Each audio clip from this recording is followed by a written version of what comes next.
এই গভর্নমেন্টের prime minister is committed for the treatment এবং দিস গভর্নমেন্ট ইজ কমিটেড। কাজে এই ক্ষেত্রে দিস ইজ দি টাইম এই স্কোপটাকে আপনারা কাজে লাগান।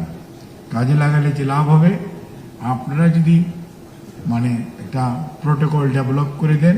আর একটা জিনিস আপনারা একটা জিনিস ঠিক করেন, আমরা তো আপনাদের মতো সেই 83 সন বা 84 সনে ডাক্তার হওয়ার পরে আমি জানতাম যে আমার 2 বছর গ্রামে থাকতে হবে, আমার এতদিন বাইরে থাকতে হবে, এতদিন ট্রেনিং নিতে হবে। But now it is what happens, আপনাদের 10 বছর 12 বছর হইলেই আমাদের কেউ বাইরে যেতে চায় না। এটা তো হবে না। আপনাকে একটা জিনিস ঠিক করতে হবে, you need to work in Panchagarh, then you can come to the Dinajpur or Rangpur. If you work in Rangpur and Dinajpur, then you will be able to work in Dhaka or NICVD. আর একটা জিনিস, technology ট্রান্সফারের ইস্যুটা আপনাকে দুইভাবে করতে হবে।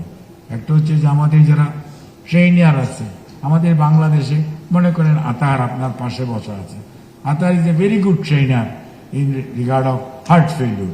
ওর কাছে আপনি 10টা বা 5টা ছেলেকে দেন যারা এর সাথে 3 মাস বা 6 মাস কাজ করবে, হাউ হি ওয়ার্কস।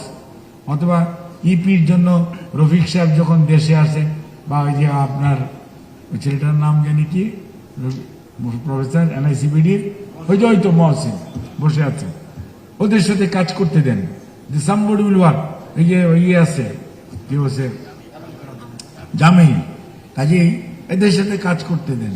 যে 5 জন করে 15 জন যদি ইপিতে শিখে, 15 জন যদি হার্ট ফেলিউরে শিখে, এদেরকে আবার ছেড়ে দেন। ঠিক আছে, they need to go to Chattogram, they need to go to Khulna, they need to go to Bogura, Rajshahi and Rangpur, they need to work there.